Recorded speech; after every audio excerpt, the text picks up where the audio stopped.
Então vamos lá, boa noite a todos, sejam bem-vindos.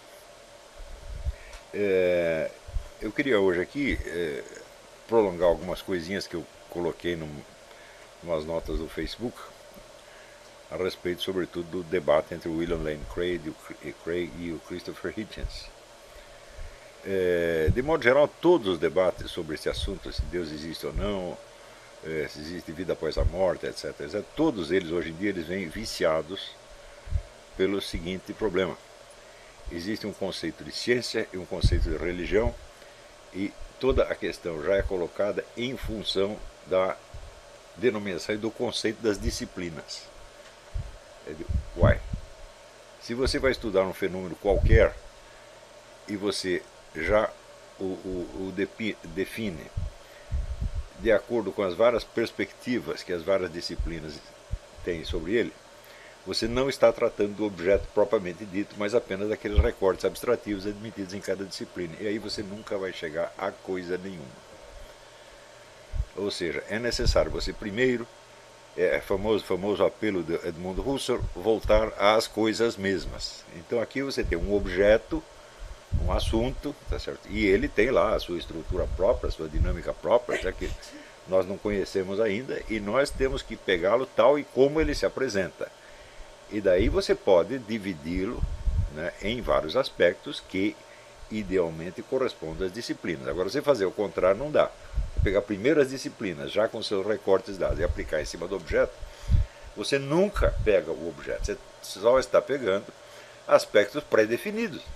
Isso é uma coisa tão óbvia, né, que eu acho que essas coisas de Aristóteles tremendo no túmulo mesmo. Fala, pô, mas eu ensinei esses caras há 2.400 anos, eles não aprenderam até agora, né? E eu não estou falando nenhum cretino, nem o Craig, nem o Hitchens são cretinos, tá certo? Então, a ideia, por exemplo, o debate deles não era sobre a religião, era sobre se Deus existe ou não, tá certo? Então, lá vem aquelas provas, as provas ontológicas, pró e contra, prova cosmológica, pró e contra, Então, só há um problema. Se Deus existe, ele não é uma entidade abstrata, ele é uma individualidade concreta porque ele age. Entidades abstratas não agem, só podem agir metonimicamente, quando, por exemplo, você diz, a sociedade fez não sei o que, não sei o que, não sei o que, ou o Brasil fez não sei o que, não sei o que, ou a Alemanha fez não sei o que, não sei o que. Por exemplo, a Alemanha ganhou o jogo, o Brasil ganhou o jogo. Fala, não, o Brasil não ganhou jogo nenhum, quem ganhou foram aqueles caras que estavam no campo e que representavam oficialmente, remotamente, né, um país. Então, vamos dizer, só quem joga é quem ganha o jogo, meu Deus do céu. Não é isso?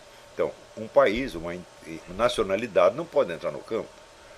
Só pessoas concretas. Então, só individualidades concretas agem. Conceitos abstratos e entidades abstratas não agem de jeito nenhum. Se Deus existe e age, e dizem que ele agiu tanto que ele até criou o mundo, que não é pouca porcaria, então ele tem que ser uma individualidade concreta. Agora, pergunto eu para você, existe algum argumento abstrato, por perfeito que seja, que possa provar que um determinado indivíduo concreto existe ou não? Então, eu tenho aqui a Roxane. Você soma todos os argumentos abstratos do mundo, não vai provar que se a Roxane existe ou não existe. Porque a existência de uma individualidade concreta não é matéria de prova lógica, mas é matéria de experiência. Agora que eu já expliquei, todo mundo entendeu. Então é claro que esse debate é impossível. Ele é absolutamente inviável. No máximo, você vai provar, vamos dizer, na melhor das hipóteses, a necessidade lógica de alguma coisa, tá certo? Da existência ou da inexistência de Deus. Mas você provar a necessidade lógica, provar ou desprovar a necessidade lógica, não prova ainda a existência. Prova apenas que ela é logicamente necessária, dentro de tais ou quais condições. Então, na verdade, a prova de que tal coisa é logicamente necessária não prova que ela existe de maneira alguma, porque essa necessidade lógica está encadeada a uma ordem causal. Por exemplo, tem que existir Deus porque o universo existe. Eu digo, mas quem disse que o universo tem que existir? prove para mim que o universo tem que existir. O universo também não é matéria de prova lógica, ele é matéria de experiência. Tá certo? Então, a existência dele é contingente. O universo poderia não existir? Poderia não existir. Ora, se o Deus que criou um universo que poderia não existir é logicamente necessário, ele o é em função desse universo que ele criou. Ele tem que existir porque ele criou este universo.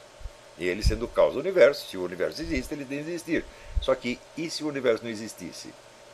Deus cessaria de existir? Então essa prova seria condicionada a outras discussões e outras, e outras, e outras, e outras, e outras, e outras.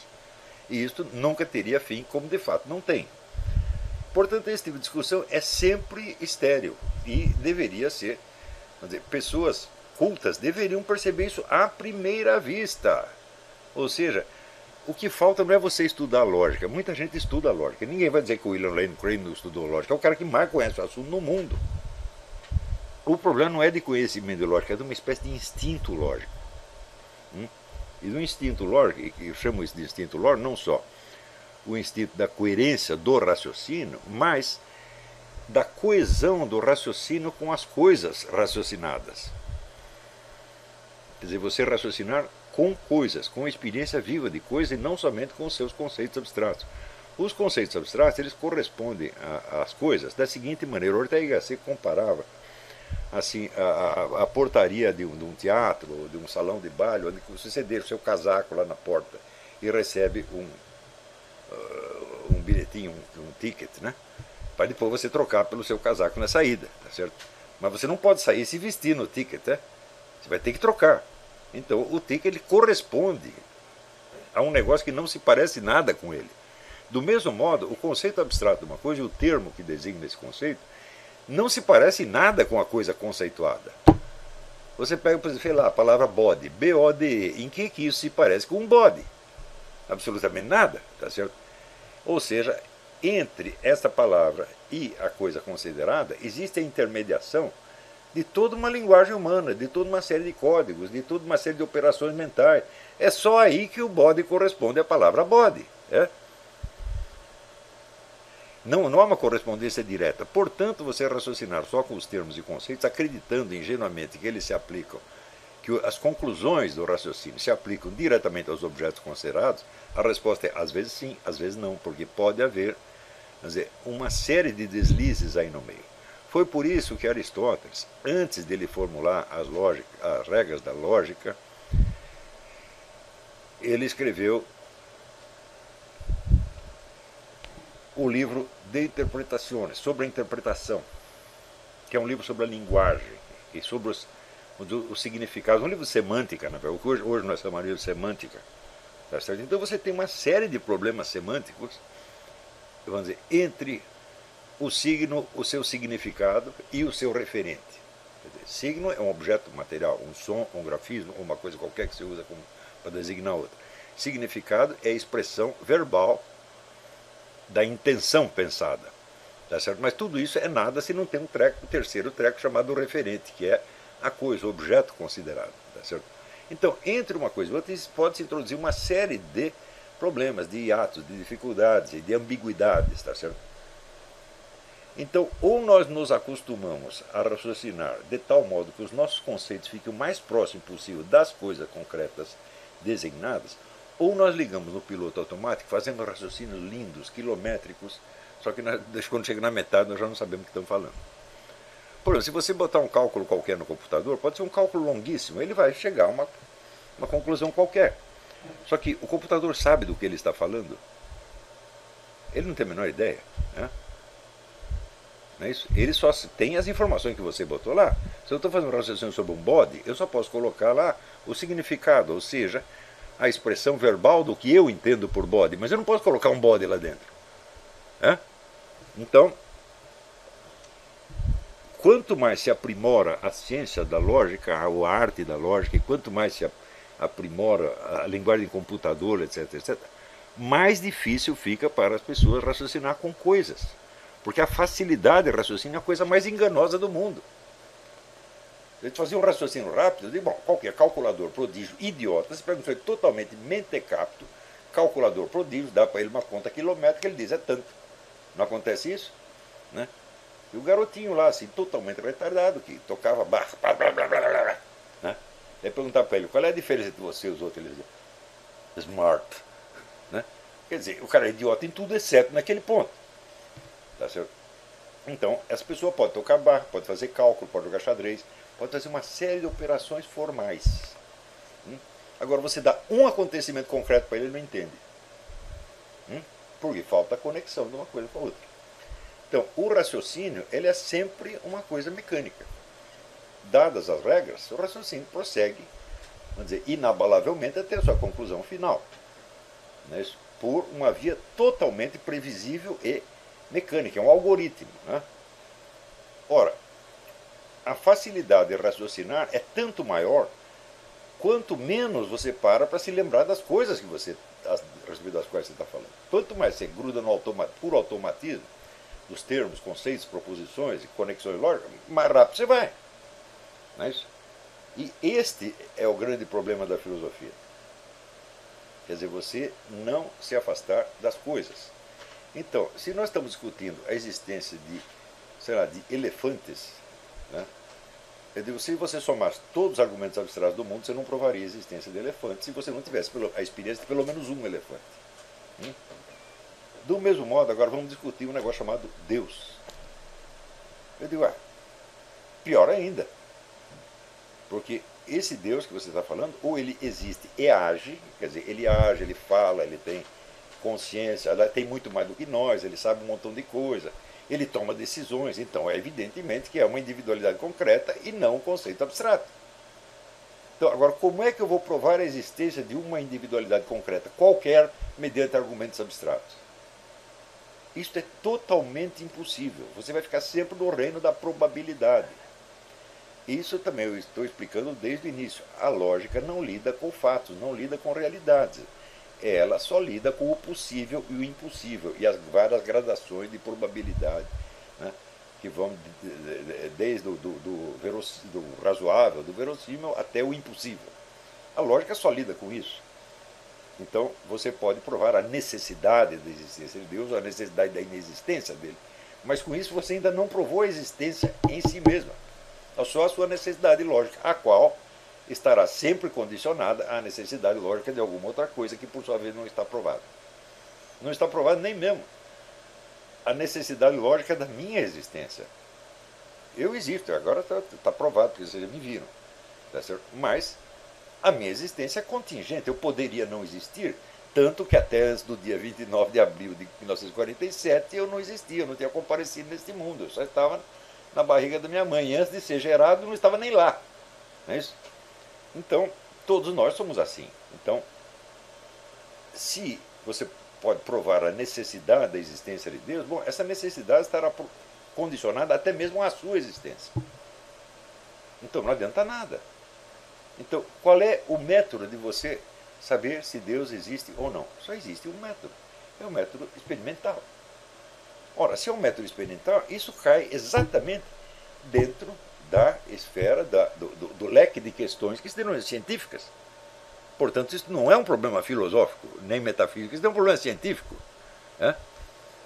Agora, quando o sujeito diz, aqui temos a ciência, aqui temos a religião, bom, ele já impossibilitou o debate. Né? Porque se eu vou examinar as coisas do ponto de vista científico, eu tenho o seguinte problema. Uma coisa é a ciência como ideal de conhecimento, ideal teleológico, o que a ciência deve ser. Outra coisa é a ciência que existe historicamente, socialmente. Você não vai dizer que uma coisa corresponde à outra. Então, vamos dizer, idealmente a definição de ciência é o do conhecimento demonstrativo, ou seja, o conhecimento que é provado, tá certo? Apodicticamente, ou seja, provado de maneira indestrutível, como você prova, vamos dizer, as equações de geometria, por exemplo. Então, idealmente toda a ciência tende à demonstração apodíctica na medida do possível. Quando se trata de ciências experimentais, vamos dizer, a prova apodíctica é quase impossível na totalidade dos casos, mas você tem a prova de alta probabilidade, como tem em física quântica, por exemplo. Né? Todos os argumentos ali são probabilísticos. Mas a probabilidade, enquanto tal, ela é apodíctica. Se você diz, olha, existe uma probabilidade de 80% de acontecer tal coisa, você tem que provar que esta probabilidade e não outra, ela em si é apodíctica, embora ela não te dê a certeza absoluta.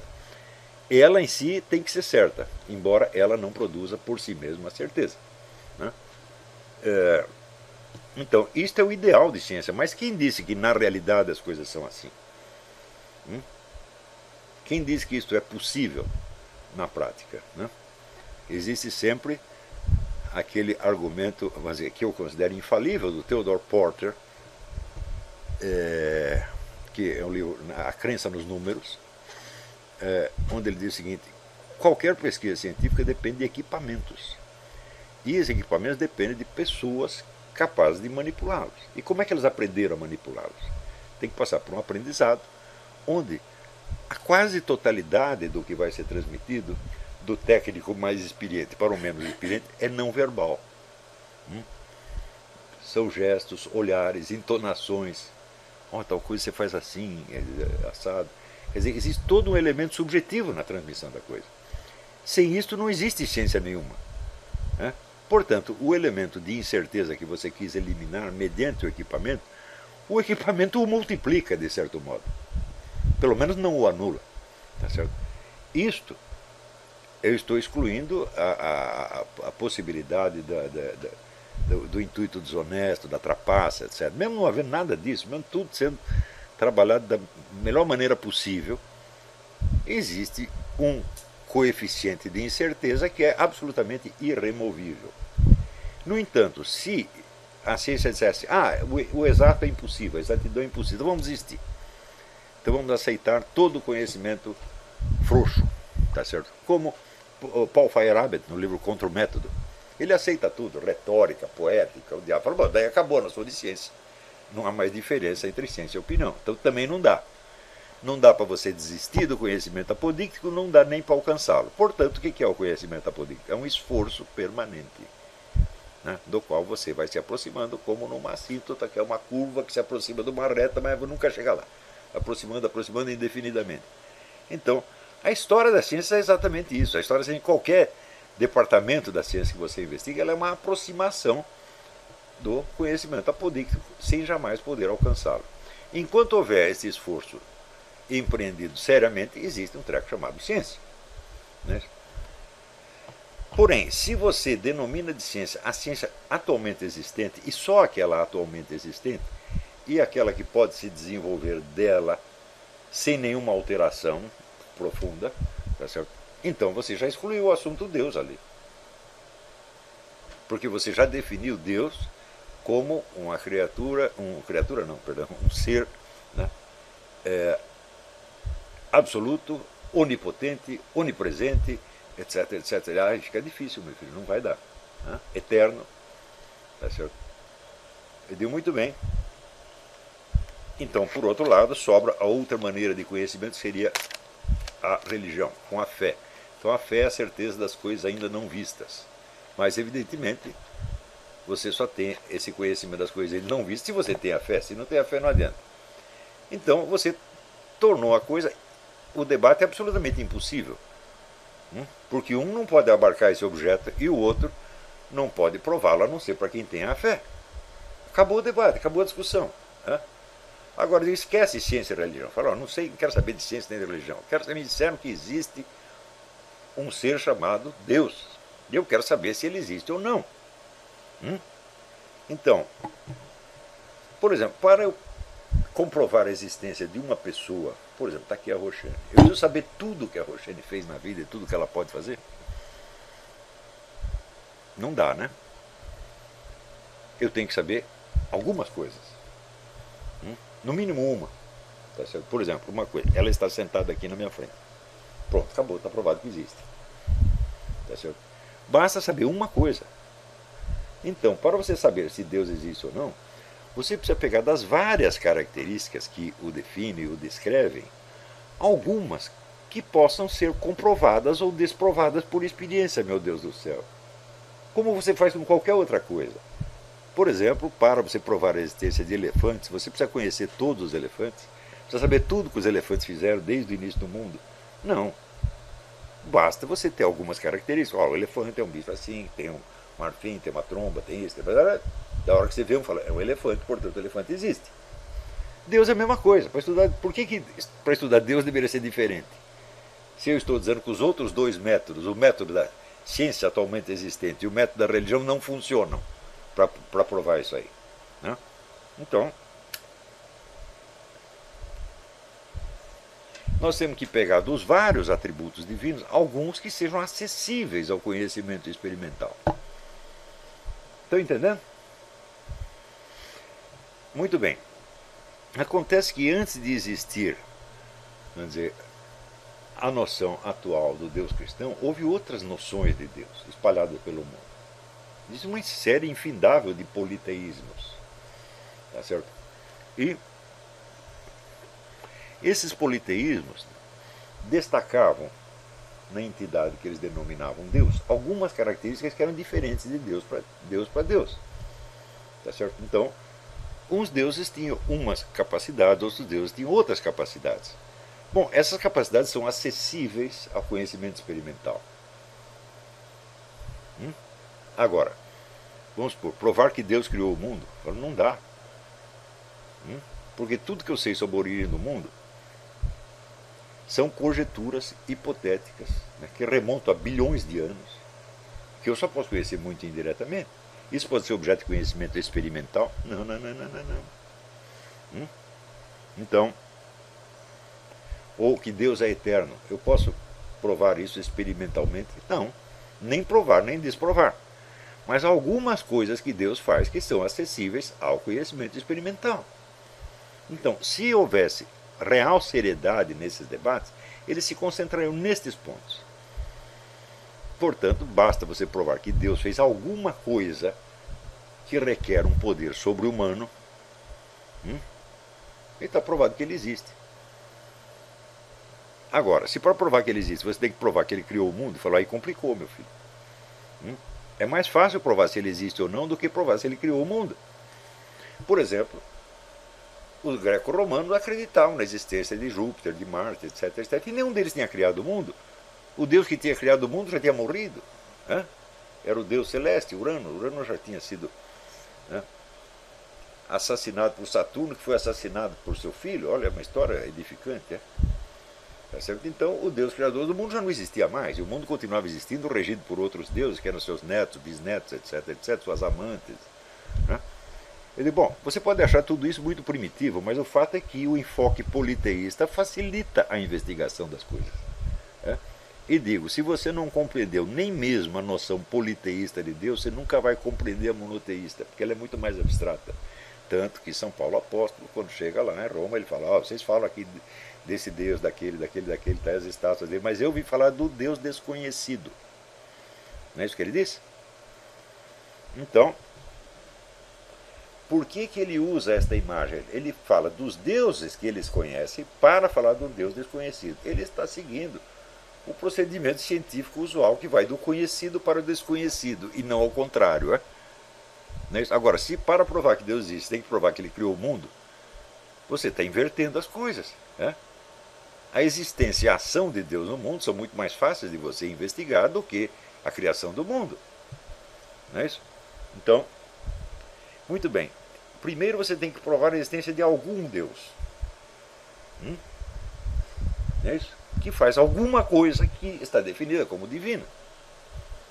Não é isso? Daí você diz, pô, ele existe.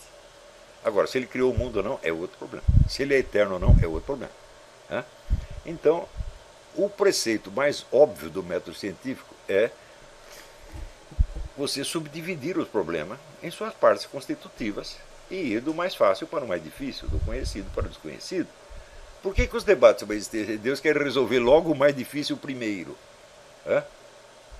Ora, então eu dou aquele exemplo. Tem lá, chega a menina sem pupilas, vai lá no Padre Pio e diz, Padre Pio, pede para Jesus, aí dá um jeito de quebrar meu galho, etc, etc. O Padre Pio reza e pum, a menina começa a enxergar. Algum homem pode fazer isso? Não. Então, está em jogo um poder sobre-humano. Então, alguma entidade sobre-humana existe. E age. E, pior ainda, ela atende a um chamado. Não é isso? Agora, pode haver o seguinte: ele fez o que estava pedindo, mas na verdade Deus é ele. Padre Pio é Deus. Foi ele mesmo que fez isso. Pode ser. Afinal de contas, o próprio Jesus diz que aquele que está agindo em nome dele é ele. Não é isso? Então, Jesus, quem é Jesus? É o Padre Pio. Também. Isso é uma segunda questão. Mas a existência de um poder sobre-humano que ouve, que fala, e que age de maneira coerente em função de fins humanos, está provado de uma vez para sempre. Não há nenhuma possibilidade de duvidar disso. Por que não começam por aí? Porque, por este lado, a existência de Deus é absolutamente incontestável, comprovada por meio experimental, como ensinava o próprio Jesus Cristo, em Mateus capítulo 11, eu acho que é 11, 5 a 8, uma coisa assim, em que ele diz, pergunta para ele: você é o Messias ou tem que esperar outro? Ele diz: vocês vão e contem para João o que vocês viram e ouviram. Oh, meu Deus do céu, ele não diz assim, vai lá e faz um belo argumento com João, provem para João por lógica, etc, etc. Não, ele diz: contem o que viram, ou seja, contem fatos. E dos fatos se deduz automaticamente, então, que ele é quem ele pretende ser. Eu estou aqui fazendo o paralítico andar, fazendo o cego enxergar, fazendo cura do leproso, fazendo mais isso, mais aquilo, mas quem você acha que eu sou? Um Zé Mané? Qualquer um? Não, então faz a mesma coisa que eu estou fazendo. Não é isso? Você pode fazer, mas só se eu mandar. Portanto, eu tenho não só a capacidade de fazer essas coisas que eu estou fazendo, mas tenho a capacidade de transferir essa autoridade para os outros. Não é isso?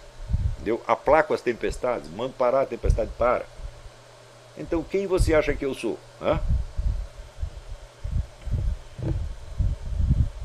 Então, este é o método preconizado por Jesus Cristo. É o método científico experimental. Não é um método de argumentação. É um método de experiência, de investigação experimental. Então, o que está faltando para as pessoas fazerem isso?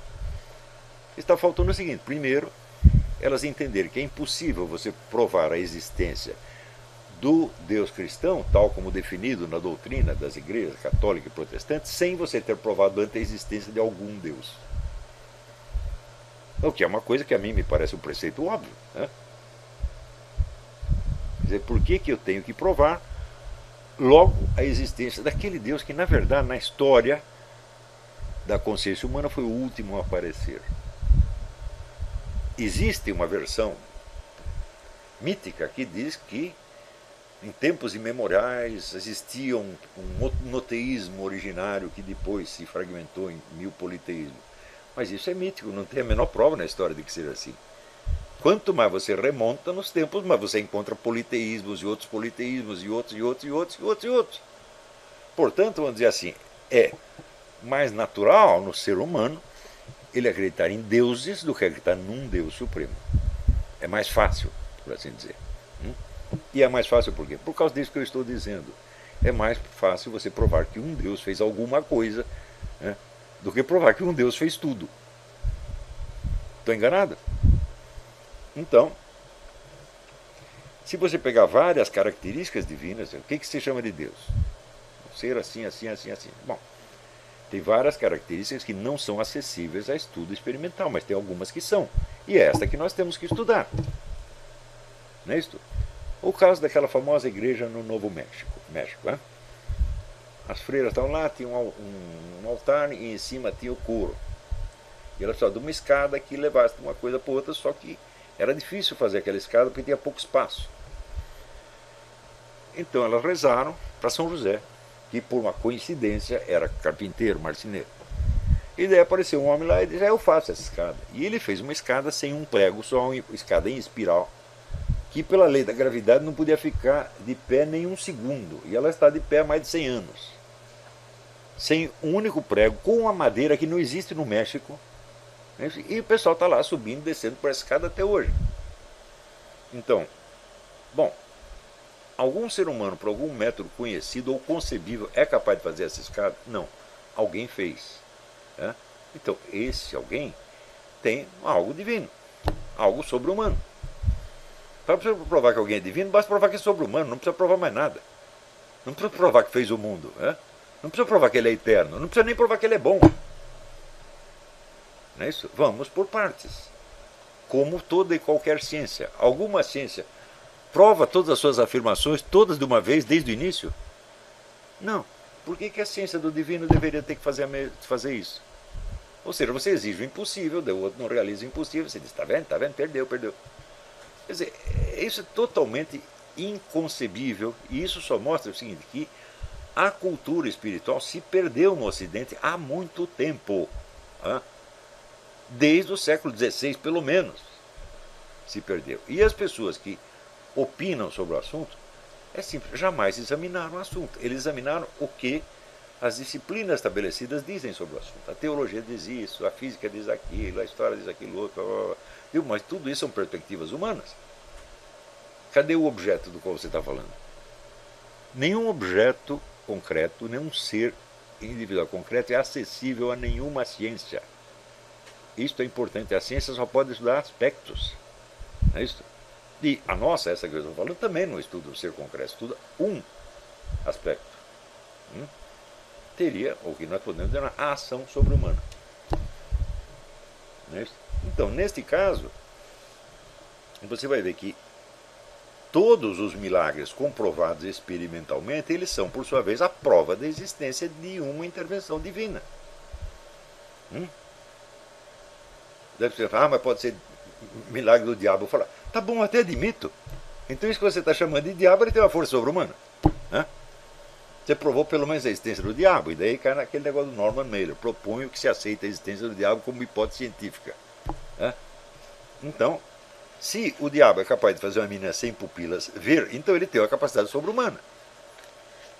Tá certo? Bom, se ele tem essa capacidade, talvez tenha outras. Não é isso? E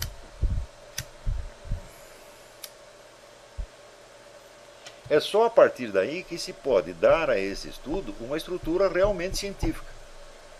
Fora disso, não, é tudo blá blá blá. Pode ser assim, o maior requinte lógico da humanidade. Você não vai chegar a absolutamente nada. Não é isso?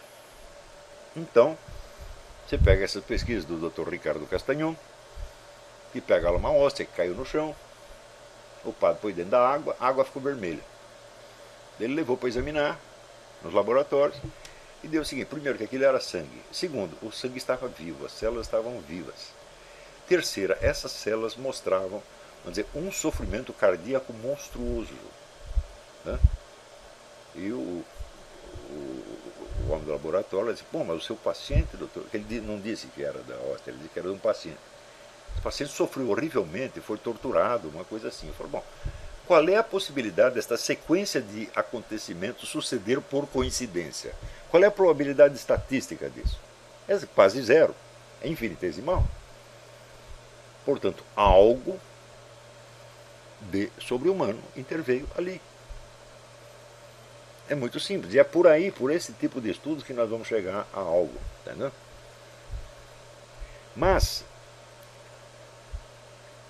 você veja que a distinção, por exemplo, de ciência e religião feita pelo Kant, ela tem ainda hoje um poder maior do que os 10 mandamentos. Quer dizer, a ciência é conhecimento e a religião é fé. Eu digo, mas se a religião fosse isso, ela não teria durado um único dia. E se a ciência fosse realmente isto, se ela fosse sempre o conhecimento apodíctico que ela diz ser, ela jamais teria errado ao longo dos tempos. Então essas duas definições são absolutamente inviáveis. Então, por exemplo, da doutrina da igreja, só uma parte ela diz que depende da fé. O resto ela diz que é acessível à razão. Portanto, a religião nem sequer pretende ser objeto de fé exclusivamente. Tem um pedacinho que é objeto de fé. Por exemplo, o juízo final. O juízo final não pode ser comprovado experimentalmente porque ele não aconteceu ainda. Então, ou você acredita nele ou não. E você acredita por quê? Por causa da confiabilidade da pessoa que disse. Agora, de onde veio essa confiabilidade? Veio do que ela fez e que você pode comprovar. Portanto, essa parte não é objeto de fé. Né? O próprio objeto de fé é resultado de uma dedução que você faz a partir da confiabilidade da fonte, como, aliás, em qualquer pesquisa científica. Né? Toda e qualquer pesquisa científica depende da confiabilidade da fonte, ou não. Né? Mas é tudo comprovado por máquinas, por equipamentos. Então voltamos ao mesmo ponto. E a confiabilidade das máquinas e dos equipamentos depende da confiabilidade de quem os manipula e de quem ensinou a manipular, etc, etc, etc.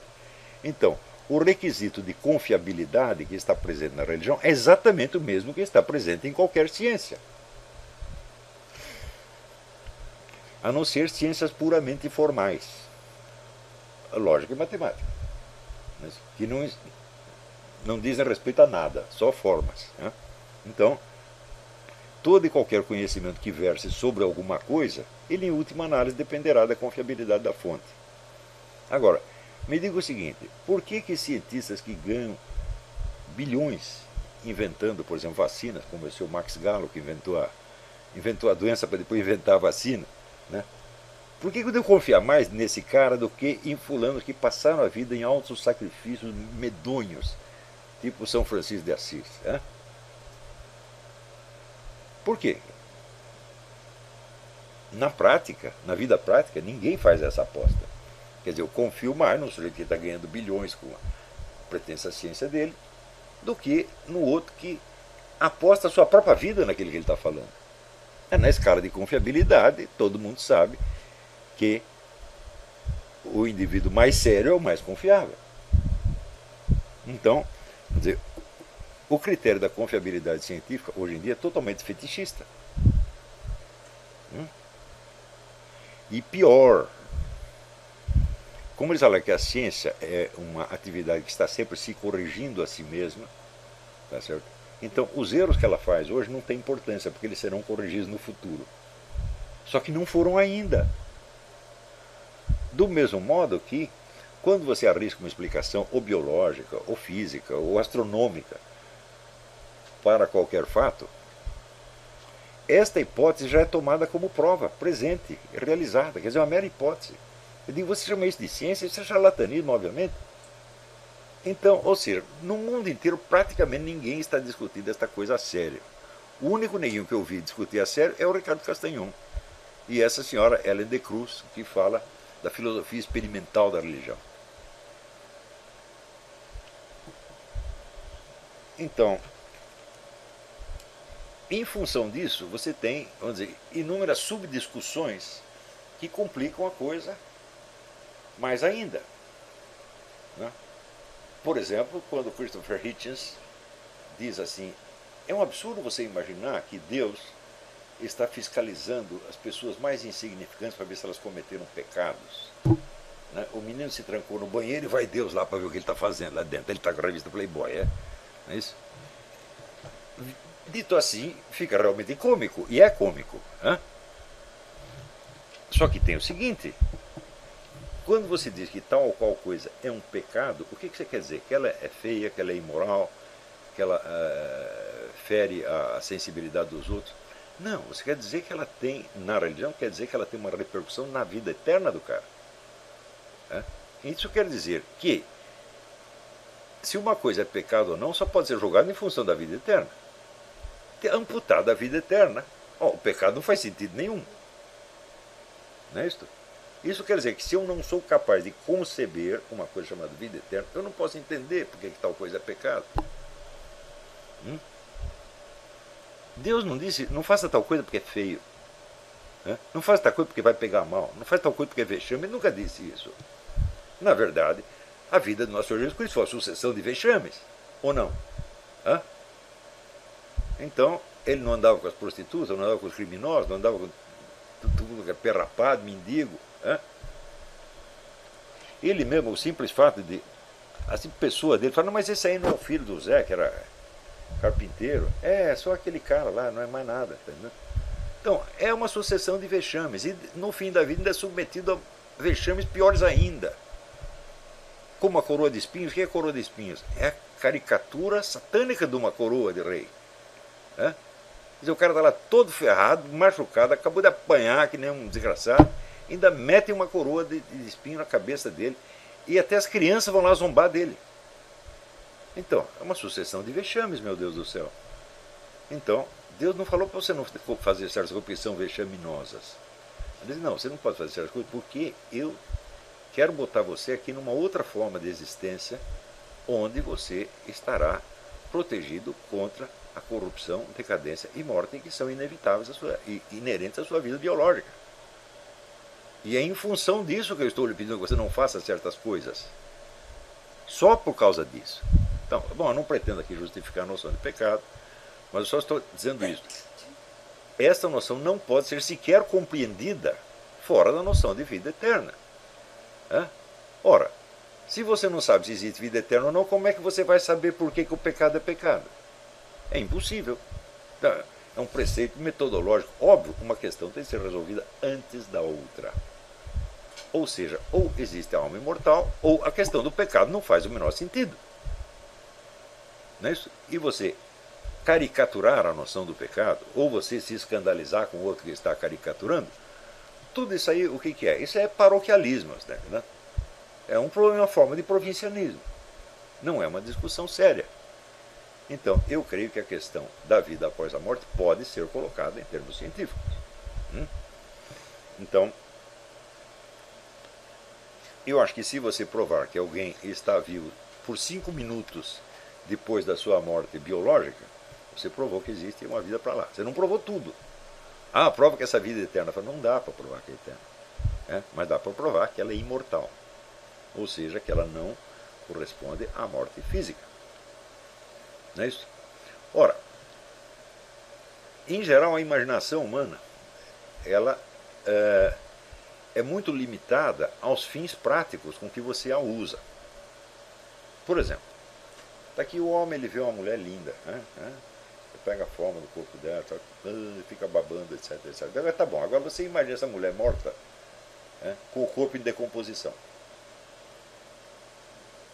É a mesma coisa que você sente ainda? Não, é o inverso. Você tinha atração, agora você tem repugnância. Mas não é a mesma pessoa? Daqui a pouco ela vai estar assim. É irreal esta imagem? Não.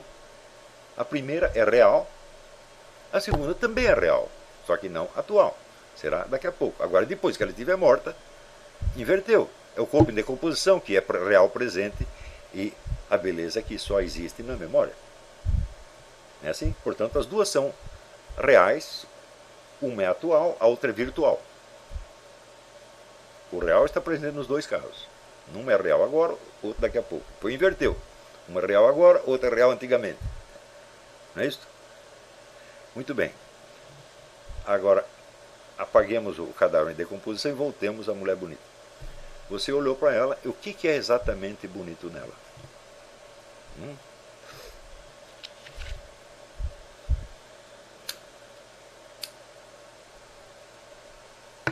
Não precisa raciocinar muito para você perceber que a beleza está na forma, por assim dizer, no desenho, e não nos materiais que compõem. Não é isso? Se você pegar, por exemplo, uma mulher bonita que está doente, ela continua sendo bonita.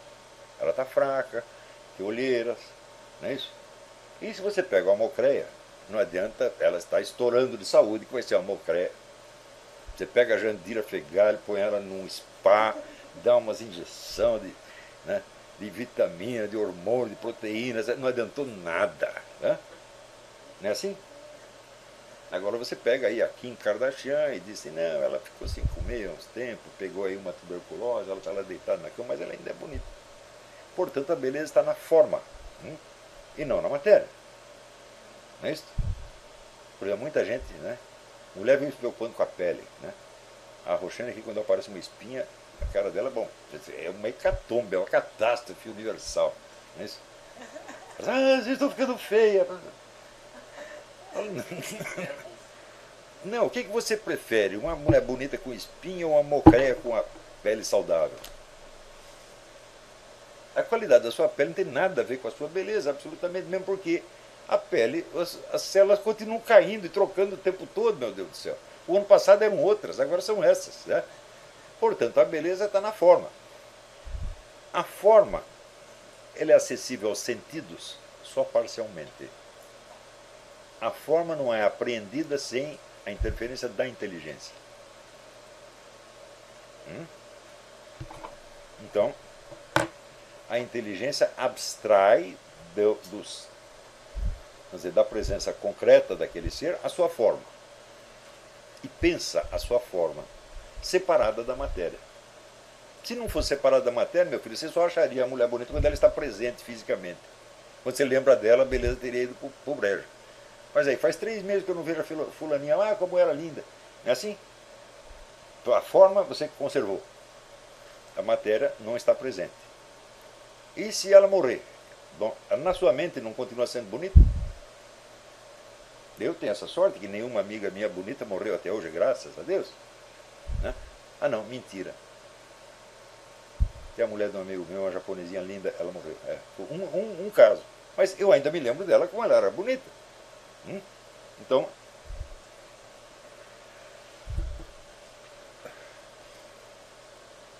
e, vamos dizer, a feiura do cadáver em descomposição, onde está? Também é na forma, meu Deus do céu. A forma está se desfazendo na sua frente. Ora, a beleza da mulher permanece estável? Não, ela modifica. Conforme a idade, conforme, né? E a feiura do cadáver também modifica. Ele está feio agora, mas daqui a pouco sobrou só os ossos e já não está tão feio assim. Né? Depois até os ossos esfarelam. Está bonito agora. Sumiu tudo. Não é isso? Portanto, o que nós chamamos de real e irreal, frequentemente é uma coisa totalmente irreal. Porque todos esses aspectos, eles são reais. Mas tudo que é real está em constante mutação. O próprio Deus. Deus para quieto? Para de fazer alguma coisa? Não.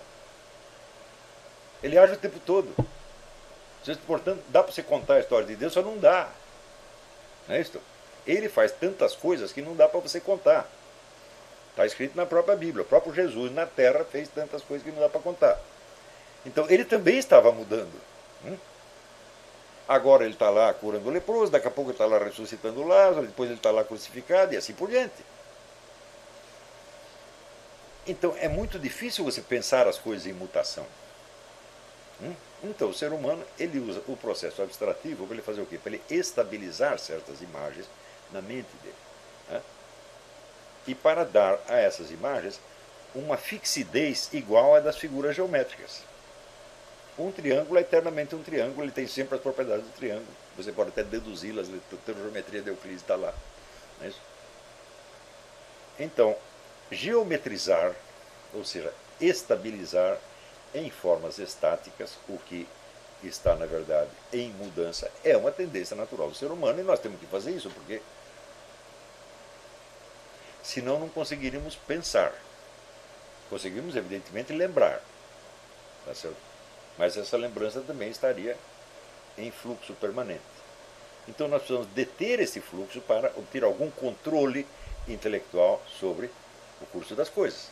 Esse controle não é irreal, porque algo, vamos dizer, das características dos objetos físicos permanece estável o suficiente para você poder mexê-los. Não é isso? Mas daí você faz os cálculos mais lindos do mundo, estabiliza tudo e você constrói um templo. Só que passou 500 anos e esse templo está todo esfarelado. Mas as propriedades geométricas estão lá. De maneira que essa geometrização ela não é totalmente irreal. Mas ela se torna irreal a partir do momento que se acredita que essas figuras existem. Quando elas não existem, elas são signos de alguma coisa que existe no universo em mudança. Tá certo? Não confundir esse tipo de estabilidade mental das coisas com a verdadeira permanência. Por exemplo, o universo, a partir do momento em que ele foi criado, ele nunca desapareceu. Ele é uma presença permanente. Não é isso? Então, existem coisas. Não confundir o mutável e o permanente com o real e o irreal, e com o material e o mental. São coisas totalmente diferentes. Só esse treinamento de você distinguir essas coisas já é imprescindível à formação intelectual, e eu não conheço um brasileiro falante que tenha a compreensão destas coisas elementares. Eles confundem isso o tempo todo de uma maneira brutal, grosseira, bárbara, selvagem, animal. Isso, no entanto, são opinadores, ensinam as pessoas, etc, etc. Ontem mesmo eu estava. Olha, eu tenho este vício de ler porcaria. Estou fazendo isso há um tempão. Se eu não lesse porcaria, eu não saberia nada do que se passa no Brasil, não é verdade?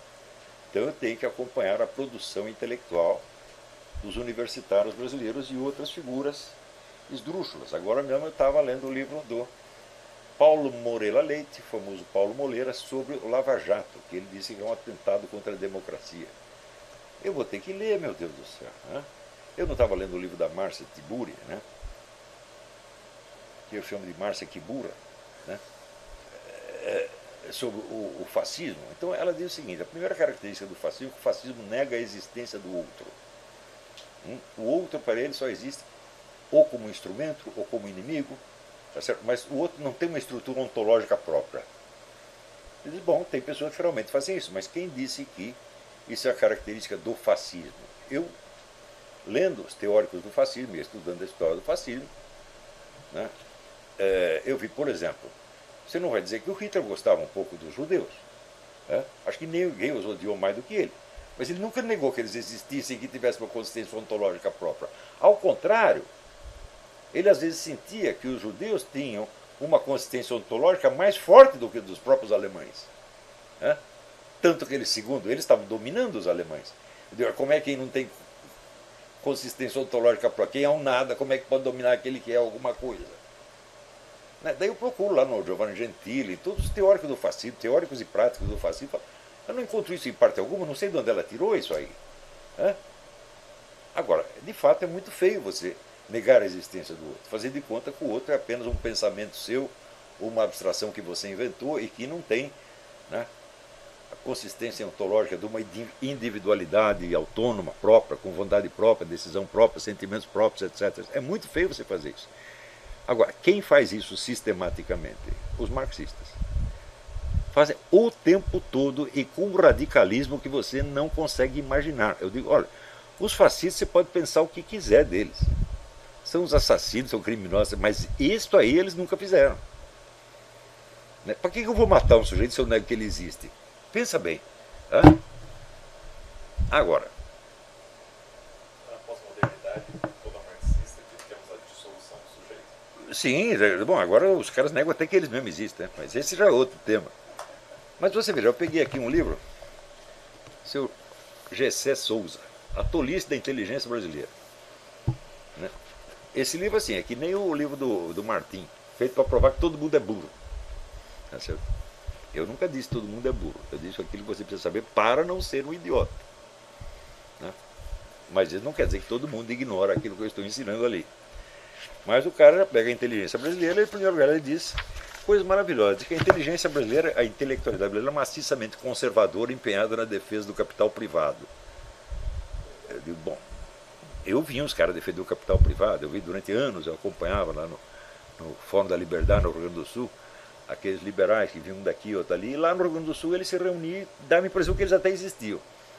Mas era só ali, não tinha mais, por exemplo, nos jornais você não encontrava um cara defendendo aquele ponto de vista, na televisão muito menos, no rádio, cinema, nada, nada, nada, era universidade, nada, nada, nada. Onde tinha o liberal, ele estava escondido, tá certo?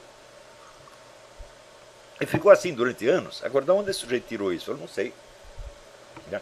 Mas olha aqui, o cara, vira assim, fez graduação em Direito e mestrado em Sociologia na UNB, doutorado em Sociologia na Universidade de Heidelberg, Alemanha. Fez também pós-doutorado em Psicanálise e Filosofia na New School for Social Research, em Nova York. E foi livre docente na Universidade de Flensburg, Alemanha. Não é pouca porcaria. Não é isso? Agora, você vê o seguinte. A tese fundamental do livro dele é que praticamente toda a alta cultura ocidental ela se destina apenas à defesa dos interesses da classe dominante. Então, tudo mais é uma construção fictícia, construção meramente verbal, para ocultar, tudo é uma ideologia destinada a ocultar interesses materiais muito reais. Então isso quer dizer que todos os autores que ele comenta, por exemplo, tem só dois aqui, Santo Agostinho e Max Weber, Santo Agostinho acreditava piamente que ele estava tentando levar as pessoas para o céu, salvá-las do pecado e levar para o céu. Era isso que ele estava pensando em fazer. Mas ele estava redondamente enganado. Ele estava defendendo os interesses da classe dominante. Ele só não sabia. Né? Max Weber, por exemplo, quando ele faz uma distinção entre sociedades desenvolvidas, sociedades subdesenvolvidas ou avançadas e atrasadas, isto, segundo ele, é uma forma de racismo. Ele está defendendo os interesses da classe dominante. Não é isso? Agora, você imagina, agora se tem um cara num país atrasado, dizendo, olha, nós queremos sair do subdesenvolvimento e para isso nós precisamos instaurar o socialismo, daí a noção de subdesenvolvimento deixou de ser racista. Quer dizer, é esse tipo de raciocínio, assim, absolutamente grosseiro. E o que você está dizendo é o seguinte, é que todo mundo estava enganado a respeito do que estava fazendo. Por exemplo, um sujeito achava que estava defendendo a moralidade, outro achava que estava tentando salvar vidas humanas, outro achava que estava tentando levar pessoas para o céu, mas estavam todos apenas defendendo os interesses da classe dominante sem saber. Até que veio o G.C. Souza e avisou. Não é uma coisa maravilhosa que o sujeito pense assim? Né? Eu digo, olha, quando eu tinha 14 anos, eu acreditei que eu tinha descoberto a lei dos 3 estados. Depois eu descobri que era do Comte e que estava errada. Isso foi uma grande decepção da minha vida. Então, aos 14 anos, todos nós fazemos essas sínteses que explicam tudo. Só que depois nós continuamos estudando e aprendemos. Mas peraí, calma aí, olha o vexame. Agora, este cara com 55 anos escreve um treco desse. E isso é um intelectual brasileiro. Pensa que só ele é assim? Não. Você vê, se você ler o livro da Márcia Tiburi, você vai ver que ela está negando consistência ontológica própria ao fascista. O fascista é só aquilo que ela pensa dele. O que ele pensa que está fazendo não interessa. Só ela sabe o que ele está fazendo realmente. As finalidades subjetivas dele são todas por auto-engano. Olha, eu não atribuo isso a ninguém. Todo mundo pode incorrer no auto-engano, mas, por exemplo, Karl Marx achava que estava querendo fazer a Revolução Comunista e ele estava mesmo. Ele não estava se enganando a si mesmo a esse respeito. Não é isso? Então, o Dr. Freud achava que estava descobrindo, por trás dos sentimentos humanos, um jogo instintivo, muito primitivo. Era isso que ele achava que estava fazendo e era realmente o que ele estava fazendo. Portanto, eu não acho que todos vivem na ilusão. Podem ter parcialmente ilusões parciais, evidentemente. Mas você reduzir tudo, vamos dizer, a um jogo de interesses de classe é negar taxativamente os objetivos próprios dessas pessoas. O que elas achavam que estavam fazendo não interessa, só interessa o que o G.C. Souza acha. É muito, muito infantil, é muito pueril, meu Deus do céu. Não é isso? Mas isso é comum. Agora você imagina pessoas desse tipo metendo-se numa discussão sobre a existência ou inexistência de Deus. Não é isso? O que vai acontecer, meu Deus do céu? Então, é isso aí. O negócio não é nem cego guiando cego mais. É o cego sendo guiado por outro que, além de cego, é louco. Além de louco, é ladrão. Além de ladrão, é mentiroso. É muito pior do que o cego guiar outro cego. Pelo menos o cego está com boa intenção de acertar. Tá certo?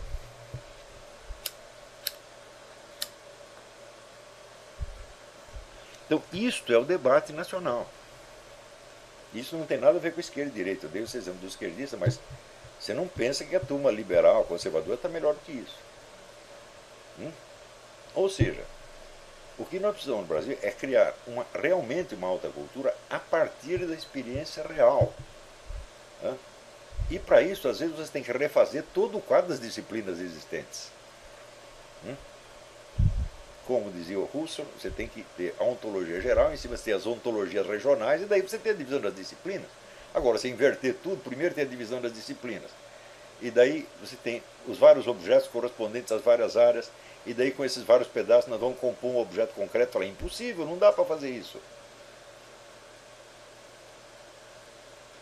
Quando Husserl criou a fenomenologia, a intenção dele era esta, era uma intenção muito boa. Restaurar o senso da experiência direta. Você pode questionar os métodos que ele inventou para fazer isso, etc. Já até tem um livro do Kolakowski que mostra que o método é impossível. Pode ser, até ser, tá certo? Mas o objetivo era perfeitamente legítimo e deve ser um objetivo permanente. Quer dizer, você querer alcançar a ciência apodíctica é um ideal perfeitamente respeitável, mas a ciência apodíctica, conhecimento exato e demonstrado a respeito do quê?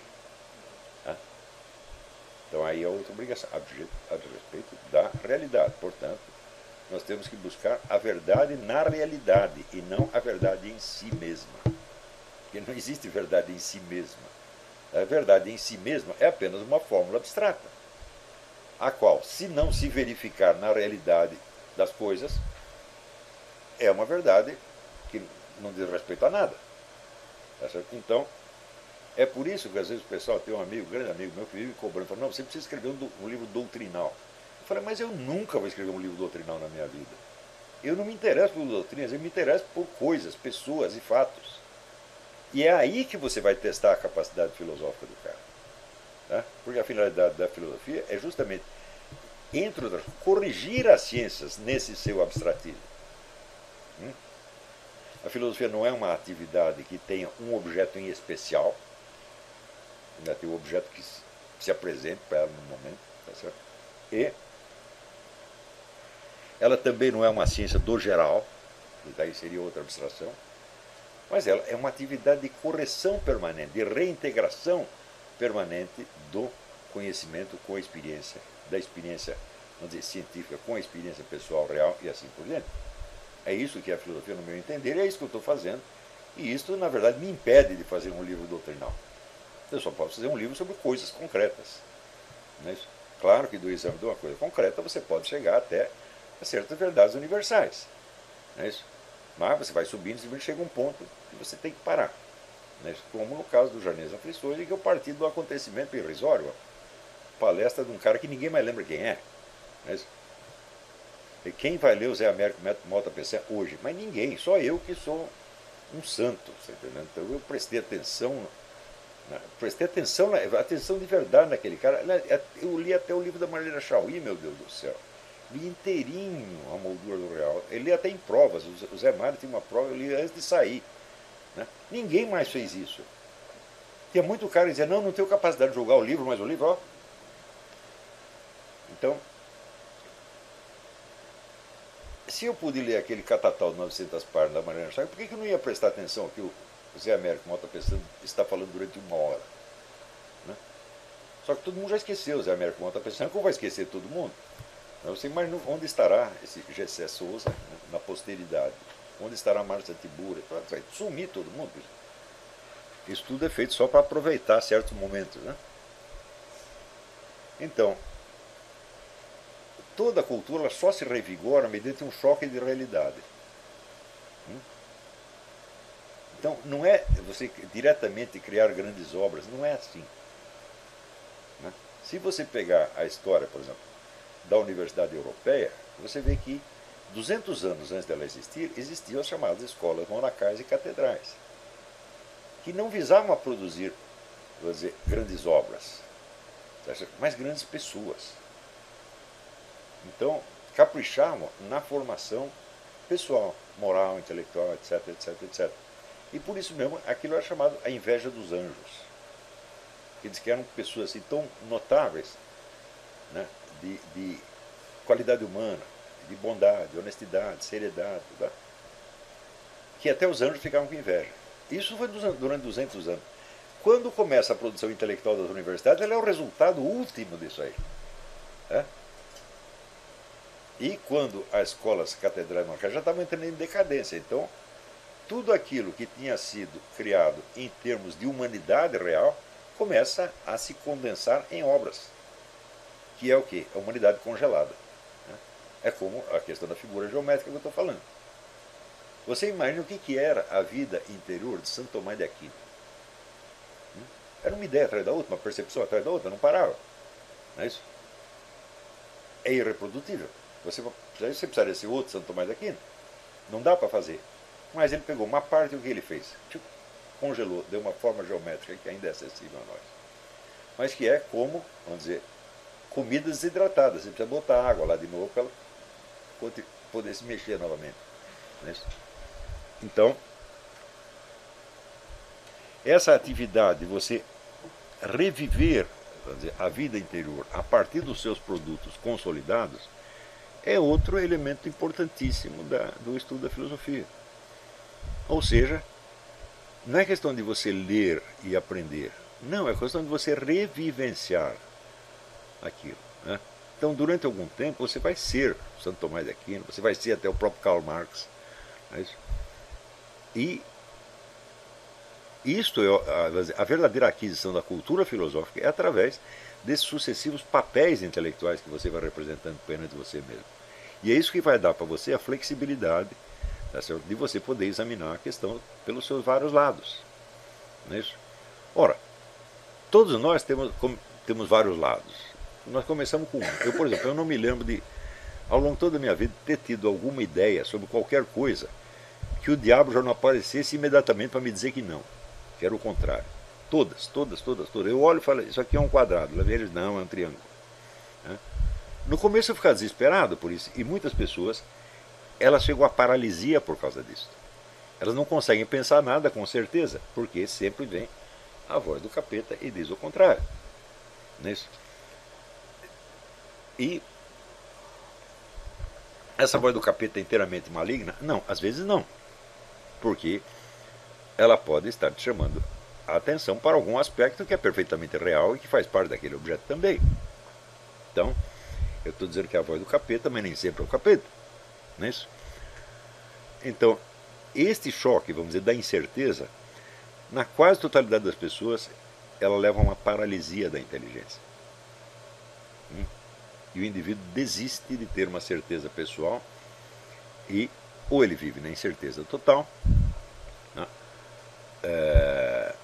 E portanto vale tudo, todas igual, nada é melhor, ou então ele segue uma crença coletiva do grupo dele, que não tem nenhuma confirmação intelectual, mas tem um reforço social. Nesses dois casos você está inutilizado para a vida intelectual. Não é isso? Agora, se você com duas hipóteses você já se atrapalha e paralisa, você imagina com 30 ou 40. Mas, se você ao longo da sua vida você treina para ver as coisas sob esses vários lados, né?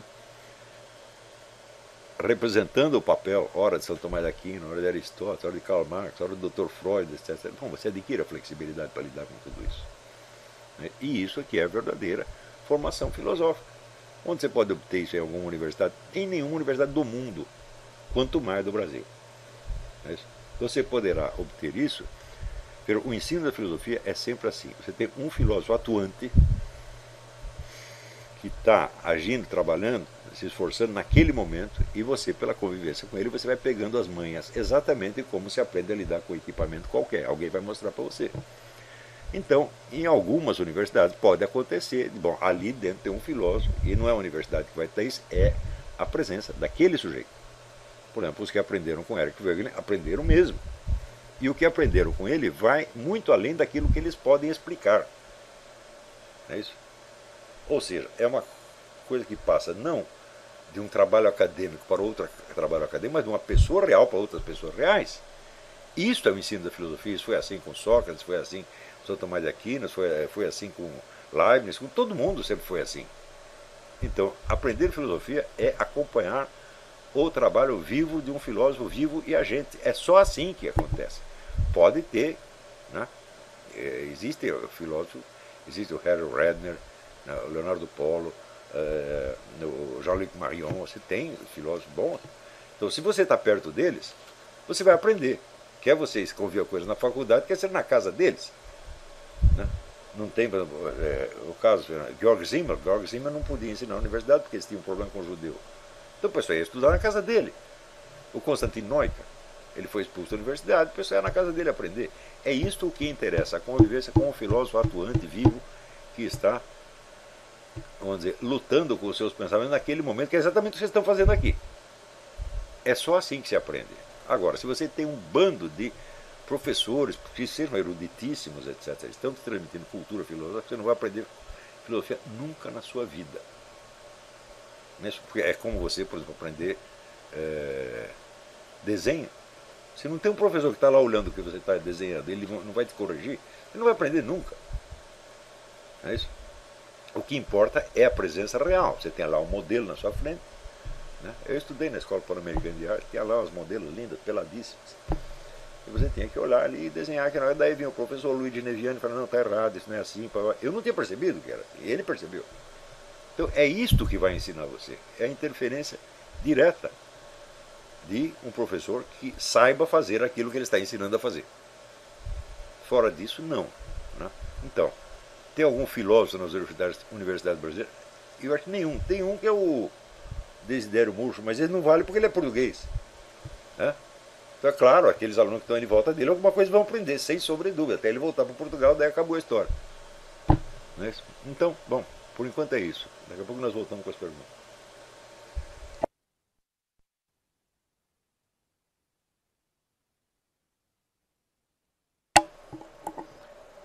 Então vamos lá. Aqui o Francisco Augusto pergunta. é, Em um dos seus cursos, o senhor levanta a seguinte pergunta: por que eu existo e por que isto é para sempre, a partir do momento da minha existência? A resposta é que existo pelo amor divino simplesmente, que me constituiu, me mantém e me manterá para sempre. Com base nisso, gostaria que o senhor falasse da posição de Mortimer Adler para a existência de Deus. Para ele, o ato de Deus é exigido não no sentido de ter iniciado a existência do mundo, mas de preservá-lo. Assim, se o cosmos atual, sendo capaz de ser de outra maneira, que não a sua, é também capaz de não ter existência alguma, então nesse momento mesmo, a menos que algo tenha causado a sua existência no sentido de impedir que ele seja reduzido a nada, o nada tomaria o seu lugar. Bom, esse é o famoso tema da entropia e da entropia negativa ou negentropia. Se você concebe o cosmos como um sistema regido por leis, então esse sistema, na sua totalidade, obedece ao segundo princípio da termodinâmica e está acabando, teoricamente, mas na verdade não está. Não só não está, como ele está até se expandindo, surgem novas galáxias, novas estrelas, etc, etc, etc. Então é evidente que você tem que conceber o universo finito, no fim das contas, quer dizer, o universo ilimitado, porém finito, quantitativamente finito, como se fosse, vamos dizer, uma bola que está boiando dentro do universo infinito. Ainda a concepção do Aperon, né, do Anaximandro. Então você tem o universo limitado, que é aquilo que nós conhecemos, mesmo assim é de uma dimensão quase inconcebível para nós, mas além dele existe o infinito, e o infinito é o que é a possibilidade universal. Então a possibilidade universal está continuamente realimentando o mundo existente com novas possibilidades, senão ele teria acabado de existir. É isso, mais ou menos este, né, o tema. Aliás, falando nisso, tem uma outra pessoa que mandou uma outra pergunta, até em termos meio desafiadores. Diz assim, mas por que o senhor usa aí a filosofia grega, esse simbolismo, para interpretar a Bíblia, em vez de interpretar tudo à luz da Bíblia? Eu digo, bom, em primeiro lugar, eu não conseguiria ler a Bíblia se não existisse já os simbolismos anteriores. Quando Moisés escreveu a primeira linha da Bíblia, no princípio Deus criou o céu e a terra, ele escreveu para pessoas que sabiam o que era céu e terra, ou não. Né? E de onde elas obtiveram essa informação? Não foi da Bíblia, certamente. Né? Então, elas também sabiam que a Terra era o limitado e o céu era o ilimitado. Então já sabiam o ápero. Se elas não soubessem isso, elas não teriam entendido nem a primeira linha da Bíblia. A Bíblia se refere constantemente a um universo existente que a precede. E, vamos dizer, todas as suas palavras têm que ser interpretadas em função destes referentes, senão não faz o menor sentido. Por exemplo, referência geográfica, onde está a cidade tal, né? Ou o que é, vamos dizer, a, a figueira, né? O que é a azeitona, é assim por diante. Né? Então, hoje em dia, você tem toda uma ciência do simbolismo, que já fez o repertório desses significados tradicionais de todos esses objetos, e sem dúvida você vai precisar disso para você entender o que a Bíblia está falando. Não é isso? Então, por exemplo, você pega isso na própria tradição islâmica, você tem muitos elementos que contribuem para isto. Né, que parte, evidentemente, parte de um texto hebraico para o texto árabe do Corão e vai lá especulando os simbolismos. Né? Quando Jesus Cristo seca uma figueira, por que foi exatamente uma figueira? Então, quando você vai ver a figueira, na poesia tradicional, representa o que? As ideias universais, que é aquela que contém muitos, nas sementes do figo, né, são muitas. Então, uma ideia geral que abarca muitos entes particulares. A parte que a azeitona representa os entes particulares, cada uma é uma, só tem uma semente. Né? Então, quer dizer, secar uma figueira significa muito mais do que secar uma figueira, significa eliminar uma espécie inteira de seres, fica apagada, que não existe mais. Né? E isso acontece na realidade, você vê espécies extintas. Não foi um ente que foi extinto, foi uma espécie inteira. E assim por diante. Alguém aqui pergunta, existe outros filósofos brasileiros ou só o senhor? Falei, bom, no presente momento eu sei em atividade, mas não acompanho a atividade, eu sei o Desidério Murcho e o Ernildo Stein, eu não conheço mais ninguém. Mas pode até ter algum escondido, pode ter algum gênio escondido. Eu espero que entre os meus alunos tenha 5, 6 ou 10 gênios escondidos que daqui a pouco vão aparecer. Então não pode ser que sou só eu, mas também não conheço mais ninguém. Em outras épocas existiram filósofos de enorme talento, até gênio, como Mário Ferreira dos Santos, o próprio Vicente Ferreira da Silva, se não tivesse morrido tão cedo, o padre Maurílio Penido, o Wilhelm Flusser, mas também não vale, porque não era brasileiro, era tcheco, e o Brasil tratou de mandá-lo embora. E assim por diante, tem muita gente de enorme talento. Agora, o maior de todos foi o Mário Ferreira dos Santos. Isso aí não tem nem dúvida. Este não será superado pelos próximos séculos. Nós todos vamos viver do Mário Ferreira dos Santos por muito tempo.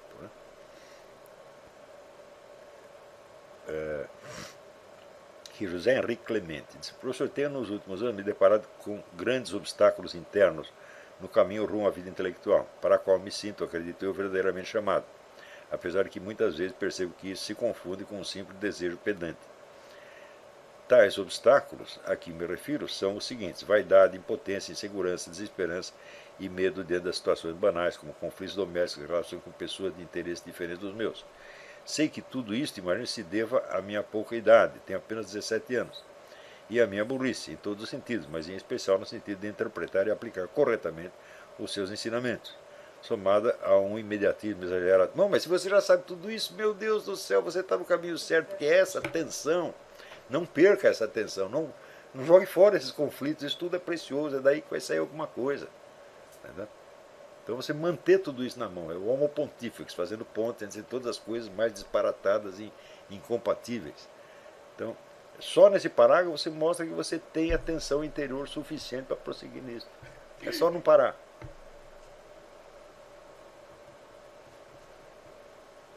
Como não deixar prender por essa situação? Você tem que prendê-la, você tem que pegar tudo isto. Isto tudo é precioso. Tudo isto. Conserve tudo isso. Pense em tudo isso. Né? E buscando sempre, vamos dizer, a unidade. Quem sou eu no meio disso? O que eu vou fazer? Porque o que importa, na verdade, não é a situação, mas o que como você responde a ela. Quer dizer, você responder sempre da maneira mais sábia, mais criativa, mais imprevista. Né? Não se deixar prender por atitudes padronizadas de um tipo ou do outro, não se deixar prender por estereótipos. Existe uma realidade que é a realidade concreta da sua vida e é daí que tem que sair o seu pensamento. Então, só de você dizer isso aí, eu dizer que você está no caminho certo. Quer dizer, você está lidando com tudo isso ao mesmo tempo, então você é um filósofo.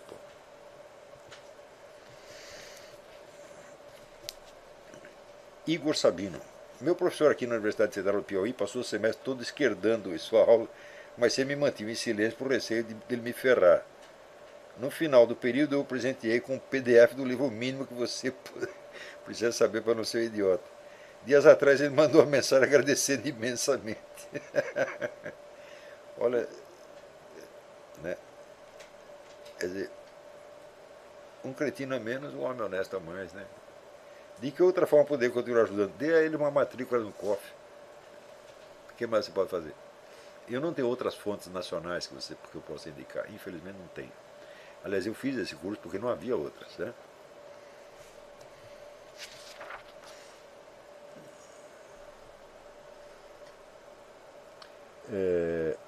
Dantas e Amonita.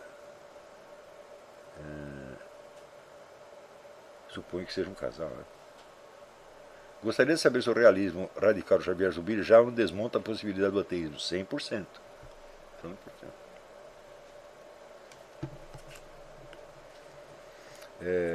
Carla Marzagão. Já ouviu falar sobre Kolakowski? Não sei se é grafado assim, e ontem assisti a palestra de José Monir, ele também faz referência. Tentei pesquisar no Google e vão.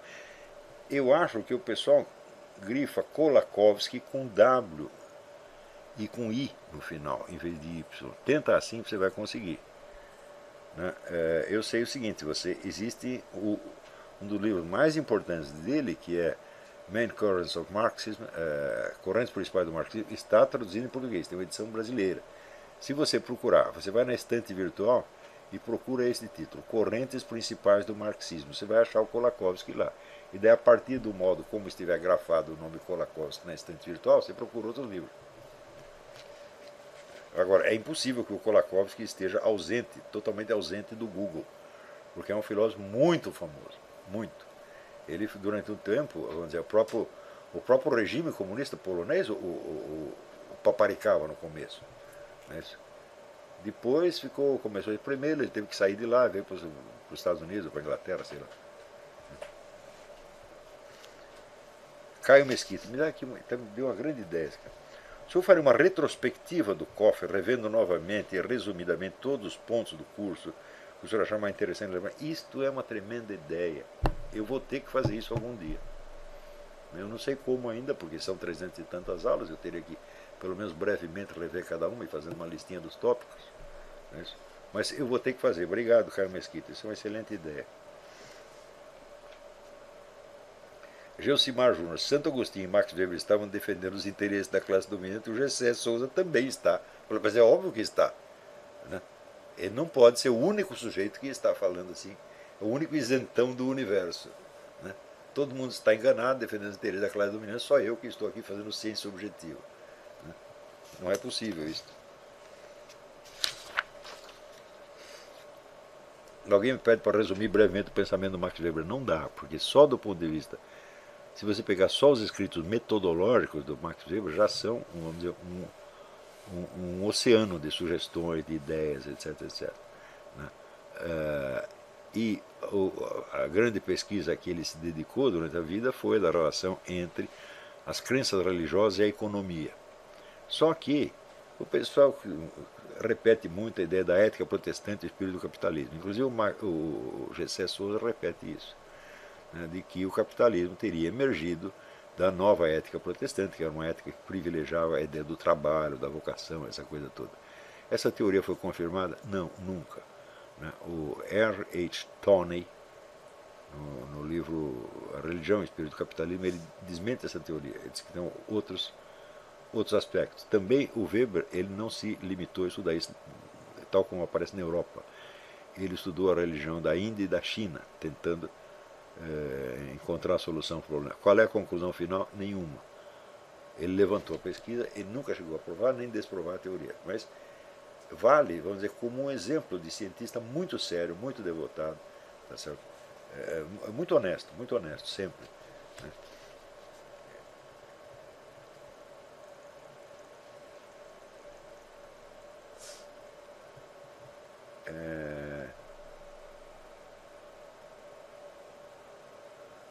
Gabriel Campos, conhece algum livro de economia que tenha abordagem semelhante ao do Tratado de Economia do Mário Ferreira dos Santos? Não, mas o Bernard Lonergan escreveu coisas muito importantes sobre economia. São muito importantes e muito difíceis. Se você já não tem bom conhecimento de economia, você não vai conseguir ler os livros de economia dele. Eu conheci economia e matemática bastante. Né? Eu mesmo quebrei as pernas. Chegou no terceiro capítulo e falei, opa, agora eu vou ter que estudar outras coisas um pouco para depois voltar aqui.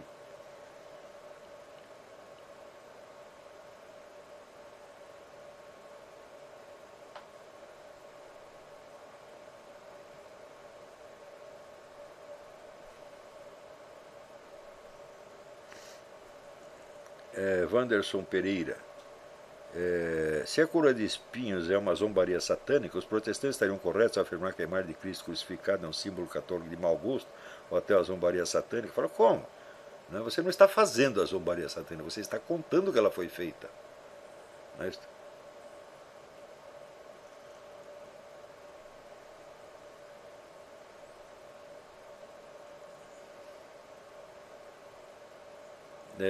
Ver o Cristo glorificado é o centro da fé protestante. A cruz é para eles um passado, para nós hoje hoje é a cruz e a glória é o futuro. Eu digo, bom, mas espera aí, mas se hoje é a cruz, então a cruz está presente aqui, nós todos a estamos carregando, meu Deus do céu, como é que ela pode ser o passado? Quer dizer, Cristo sofreu no passado, ele não sofre hoje. É? Tudo de novo. Né? Ele mesmo se oferece para fazer isso. Ou não. Né? Não está mais fazendo o serviço. Quando você vê fenômenos como o Padre Pio, né? O Padre Pio tinha realmente poderes divinos, poderes sobre-humanos. Mas você viu as chagas de Cristo na mão, sangrando durante a vida inteira, saindo mais sangue dali do que 100 homens teriam. Né? Então, este é o sofrimento, é o Cristo glorioso e o Cristo crucificado ao mesmo tempo. Quer dizer, você não tem como dividir. Né?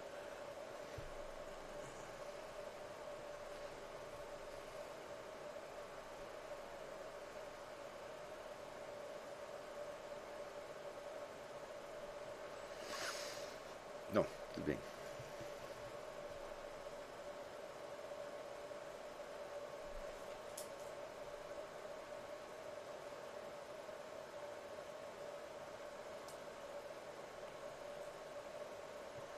Agora tem aqui uma coisa errada, quer dizer, o politeísmo é exatamente a mesma coisa que o agnosticismo, o cientificismo moderno, mas de jeito nenhum, em hipótese alguma.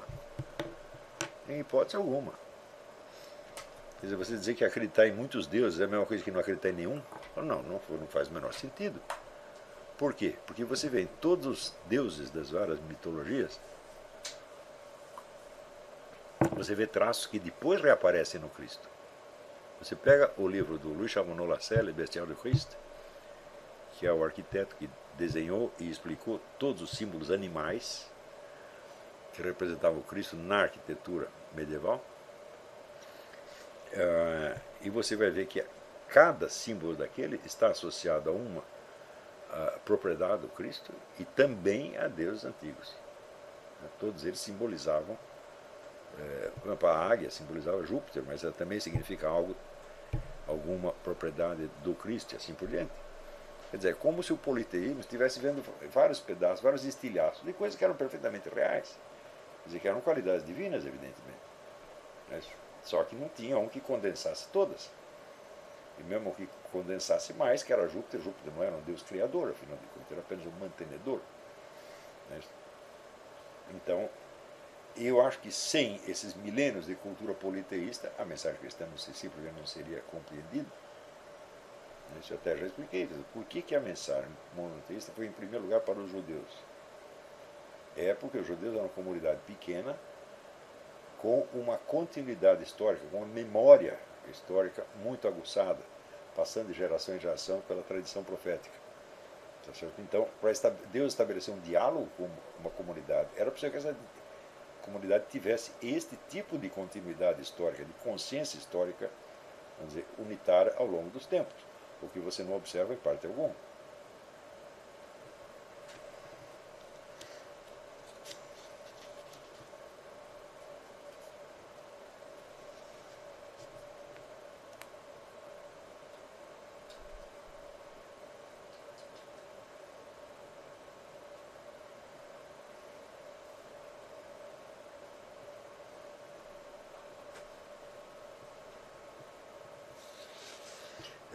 Em conversa com aqui, Brian, conversa com um amigo meu sobre o milagre da escada, ele me disse o seguinte, aspas, ao analisar um caso específico como esse, é preciso cuidar para não se perder em questões subjetivas. Do ponto de vista da ciência, não faz discutir se milagres podem acontecer ou não. O possível e o impossível são a baliza de qualquer conhecimento científico. O que significa uma lei científica? Significa a forma de que algo é necessário, ou seja, algo não pode não ser. Sem o conceito do possível e do impossível, não há ciência. Agora, tem sujeito, vamos dizer que ele obtém a formação numa ciência específica, mas ele não tem ideia de qual é o fundamento lógico do método científico. E o fundamento lógico é esse, sem a ideia de necessidade e, portanto, de impossibilidade do contrário, impossibilidade do oposto, simplesmente não há ciência. Mesmo porque é da noção da necessidade que vai surgir a distinção. Você tem uma necessidade metafísica absoluta, como você verifica, por exemplo, na aritmética elementar, e você tem uma necessidade física ou relativa que acontece nas ciências experimentais. Sem a noção da necessidade relativa ou probabilidade, também não tem ciência. Então, como é que não é que a ciência não faz discutir se milagre pode acontecer ou não? Eu falo, claro, cabe. Né? Não cabe à ciência decretar o que é um não possível. Fala, mas a ciência não faz outra coisa. Hã?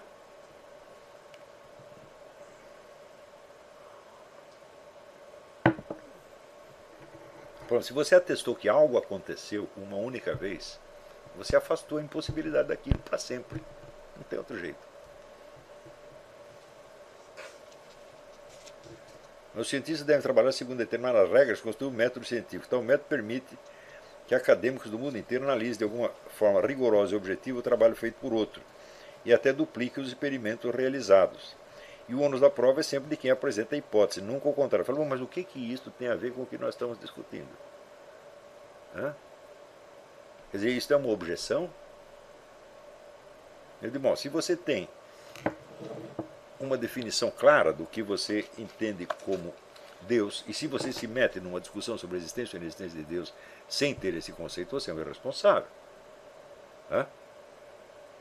Então, se você quer discutir o assunto de qualquer maneira, até para impugnar a cientificidade da coisa, bom, algum conceito você tem que ter. E como você saber se este conceito se aplica a alguma entidade existente ou inexistente? Como fazer isso, exceto pelo método científico? Não tem outro procedimento possível. Não é isso? Então, eu já dei um curso aqui sobre o que é um milagre. Né? Curso não, uma conferência. Explicando que a definição usual, corrente, vulgar de milagre é uma definição impossível. Quer dizer, você vai definir o milagre pela sua causa. Eu digo, é assim, é como você definir um crime pelo seu autor. Primeiro você precisa saber se é um crime ou não, para depois você saber quem é o autor. Agora, como é que você vai saber o autor se você nem sabe se é crime ou não? Meu Deus, não dá. Então você tem que ter primeiro um conceito do que você está investigando, para depois você saber se é possível investigar cientificamente ou não. Agora, se você fala em milagre, mas o que você entende por milagre? Ele vai dizer, milagre é o que tem uma causa sobrenatural. O que é o sobrenatural? Não sei. Então acabou. Você não tem que pensar no sobrenatural, você tem que pensar no sobre-humano. Está entendendo?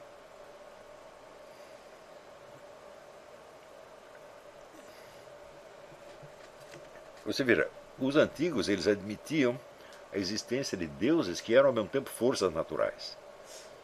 Eles não eram sobrenaturais. Eles estavam na natureza, mas eram divinos. Se você não investiga primeiro neste nível, você nunca mais vai chegar no Deus único, absoluto, eterno e imutável. Mas nunca. Então tem que começar por aí, tem que ser um pouco mais modesto. Né? Como, aliás, todo método científico recomenda você estudar o que é acessível ao seu método.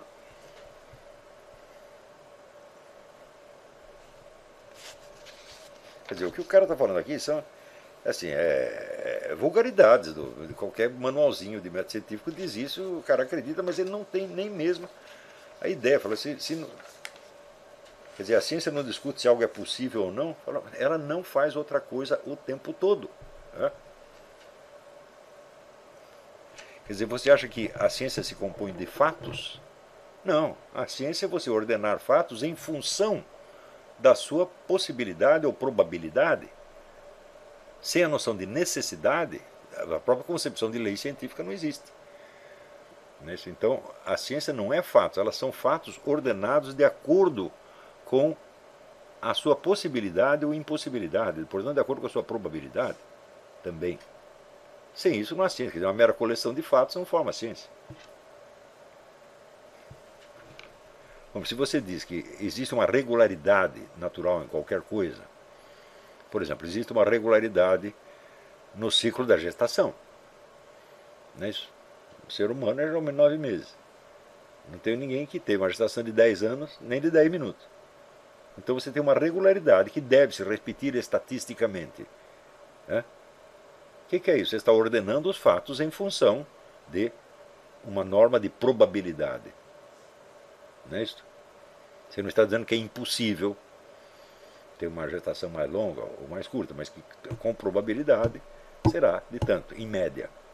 Não é isso? O que você está fazendo? Você está enquadrando os fatos dentro de uma escala de possibilidade, e, portanto, não de possibilidade absoluta, mas de possibilidade relativa, que é Então a probabilidade. Sem isso não existe ciência. Então a ciência está o tempo todo medindo o real pelo possível, na escala do possível.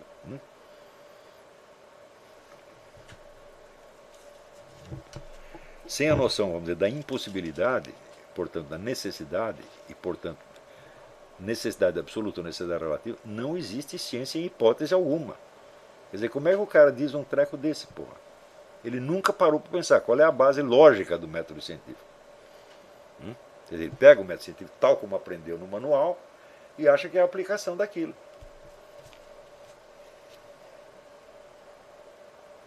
Isso é a mesma coisa que o cara decorar as leis de um país, mas ele não tem ideia dos princípios do direito.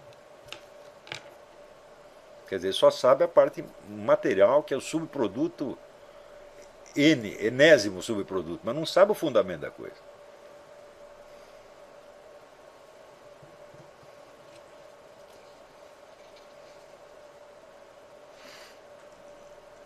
Fabrício Alves, baseado em seu post sobre o Obamacare, estou pensando em fazer o meu trabalho de conclusão de curso sobre a judicialização e burocratização da medicina. Preciso de um insight sociológico.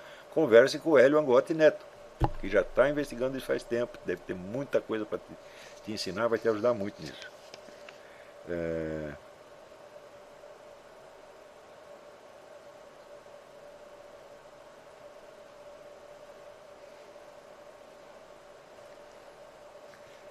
Bernardo Jordão, quando a igreja confirma um milagre ocorreu após décadas de sondagens, investigações, toneladas de documentos e provas experimentais que atestam a veracidade do ocorrido, após provar, por exemplo, que os corpos incorruptos não sofreram nenhuma intervenção humana para que se mantivessem intactos, ela já não provou a existência da atuação de Deus sem a menor sombra de dúvida.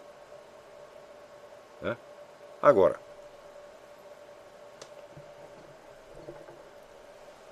por que muita gente não aceita isso? Porque a definição que eles dão de milagre é uma definição impossível. É o sobrenatural. Então tem que ter havido uma intervenção sobrenatural. Não basta dizer uma intervenção sobre-humana. Quer dizer, algo sobre-humano tem ali. É quanto basta para você saber que existe algum Deus. Pode dizer, mas pode ser até o diabo. Não é isso que nós estamos discutindo por enquanto. Então, você está discutindo não o sobrenatural em si, mas algo sobre-humano, algo sobrenatural. Então, se você provou que isso aconteceu, eu falo, bom, então você já não pode negar que isso existe.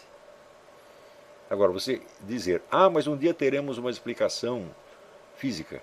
Eu digo, pode até ser, mas você não pode usar uma hipótese como prova. Você não pode alegar uma hipótese contra um fato. Não é isso? Então, é isso aí, vamos dizer, é uma mera nota promissória sem valor. Não é isso? Então, o fato é que, na maior parte desses casos, você não tem nenhum rudimento de explicação.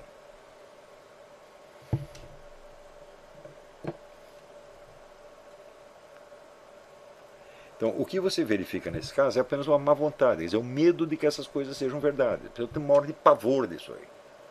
Não é assim, que não existe Deus, não acredito. Não, eu não quero que Deus exista. Porque senão eu posso ser objeto do juízo final.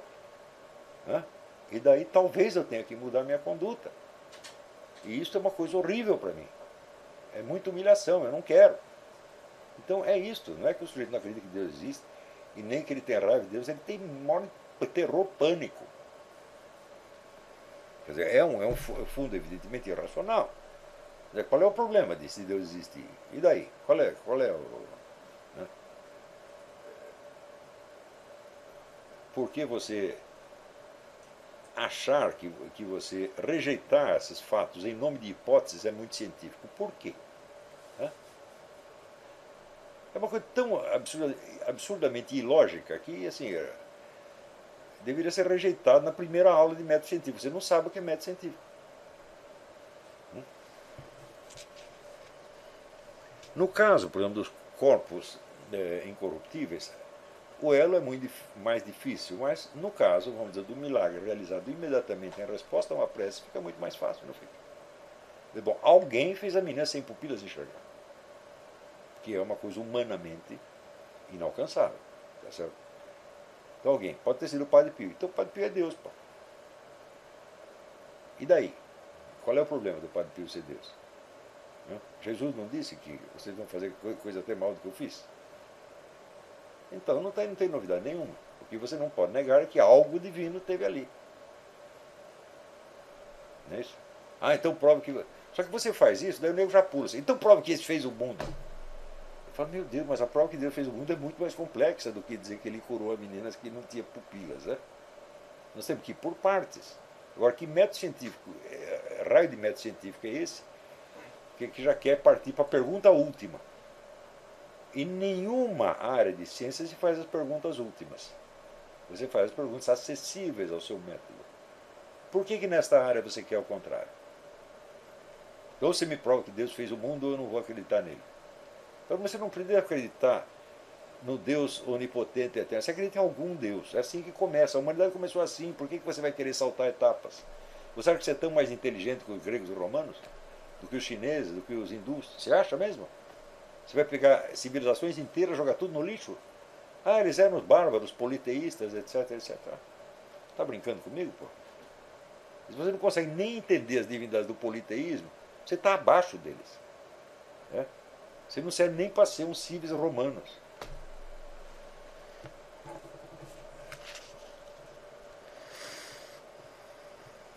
Bom, então eu acho que.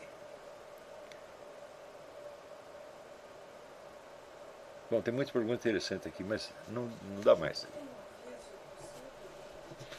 Não, tem um aviso seguinte: eu vou dar em breve o curso Guerra Cultural, História e Estratégia. Vocês fiquem atentos aí que o programa deve ser publicado nos próximos dias. Tá bom? Então, é isso aí. Tem outro aviso? Não tem mais aviso nenhum, né? Então é isso. Muito obrigado, até a semana que vem.